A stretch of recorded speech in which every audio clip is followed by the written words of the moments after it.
Hello everyone, welcome to session 3 of LTEC 676, Social and Ethical Issues in Educational Technology. In this video, we're going to cover 3 topics. First, I want to share a few tips on how to be successful with critical reflection assignments. Next, we'll talk about some of the big ideas presented in Terkel's Always On You article. And finally, we'll close out by discussing the what, why, and how of educational technology. So let's get started. Before we get into Terkel's article, I wanted to thank all of you for posting your critical reflections. I've looked over your work, and for the most part, there's some really excellent thinking there. That said, here's a few tips to keep in mind for these types of assignments. First, please post your reflections directly into the discussion thread, as opposed to copying a link or attaching a file. The reason for this is it makes it easier for others to view your work and in turn benefit from what you've shared. Second, please cite the readings in your postings and use APA style citations. If you are still learning how to use APA style, I recommend Purdue's online writing lab. They have everything you need to know beautifully organized and laid out with lots of examples. Note that if you're citing a class reading, you don't need to list the reference at the end of your post. If you cite Marx or Terkel, I know what you mean. You only need to include an additional reference if you're referencing something from outside the course readings. Third, please embed images into your posts. In Canvas, this is a 2-step process. First, upload the image to your personal storage in Canvas, and then second, insert or embed that uploaded image into your post. If you need help learning how to do this, please watch this short video tutorial on YouTube. And finally, I want to encourage everyone to review how critical reflection assignments are graded. The details of the 5-point scale are outlined in the course syllabus. For example, here's the language describing the characteristics of a 5-point critical reflection post. I just want you to keep this in mind as we move forward this semester. Okay, so let's talk about Terkel's article and the notion of the tethered self. Terkel begins by noting how drastically things have changed since computers came to the consumer market back in the late 70s and early 80s. She argues that at first, computers were experienced as second selves, something distinct and wholly separate from our real-world selves. However, over time, she notes that the idea of having a second self doesn't really go far enough. She believes that we spend so much time with technology that there's a new level of intimacy with so-called communication devices. This new intimacy, which is an interesting choice of words meaning close familiarity, compels us to speak of a new state of the self. It's no longer a second self, but an altogether new self. This new self is expanded. It combines the physical world with the virtual world to such a degree that any distinction between the two is no longer possible. In short, we have a continuous co-presence in two worlds, the real and the virtual. Of course, depending on your age, you may recall a time when these two quote-unquote worlds were very much distinct. On the other hand, some of you who are younger in the course may have only known a life of continuous co-presence.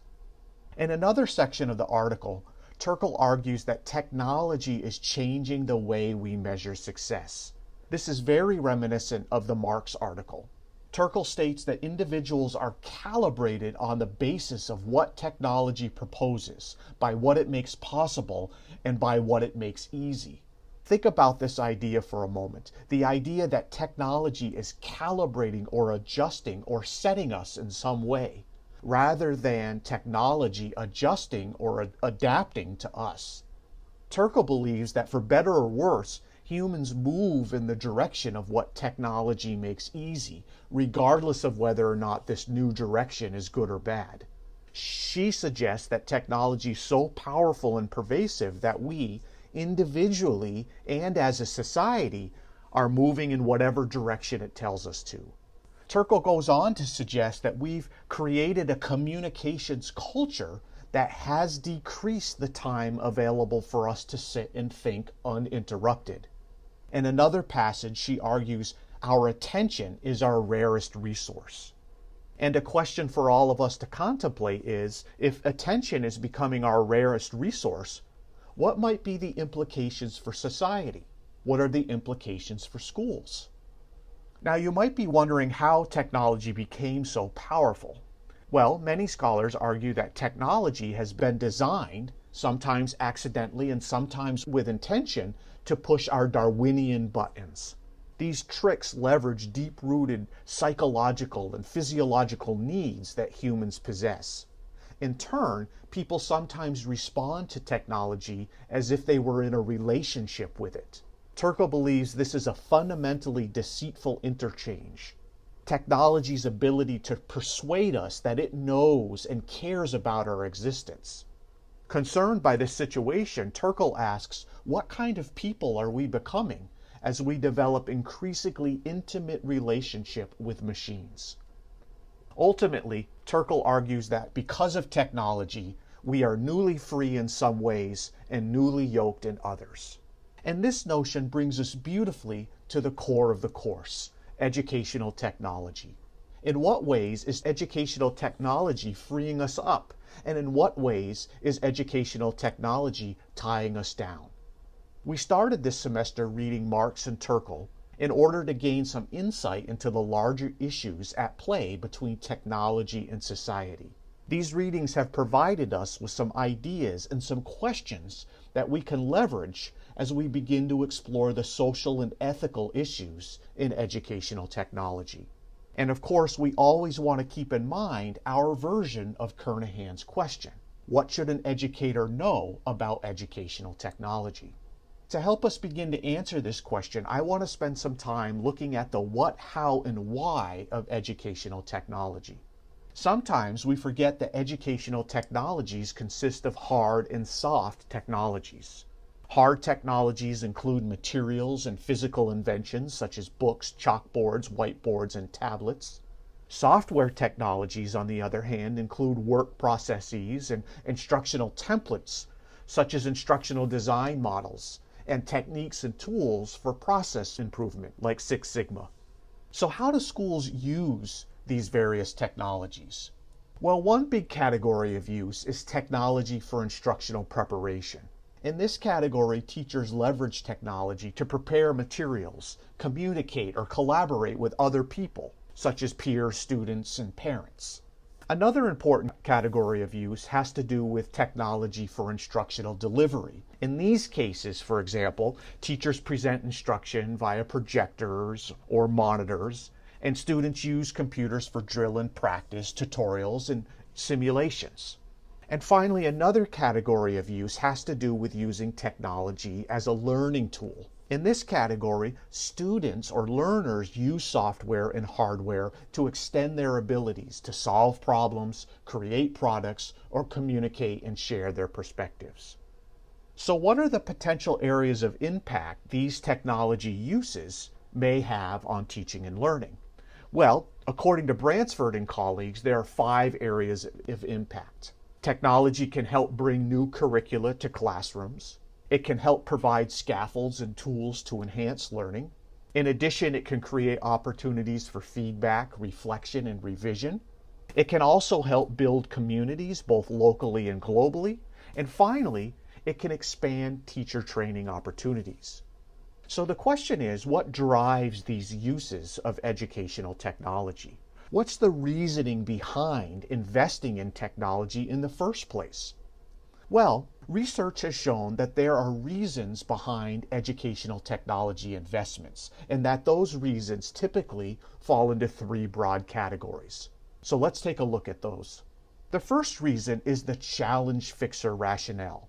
This rationale is based on the belief that technology will help education fix stubborn challenges and problems. For example, how do we deliver instruction to geographically dispersed audiences? Or how do we help students collect and make sense of data? And how do we support more diverse forms of communication? All of these are examples of the challenge fixer rationale. The second rationale is the change agent rationale.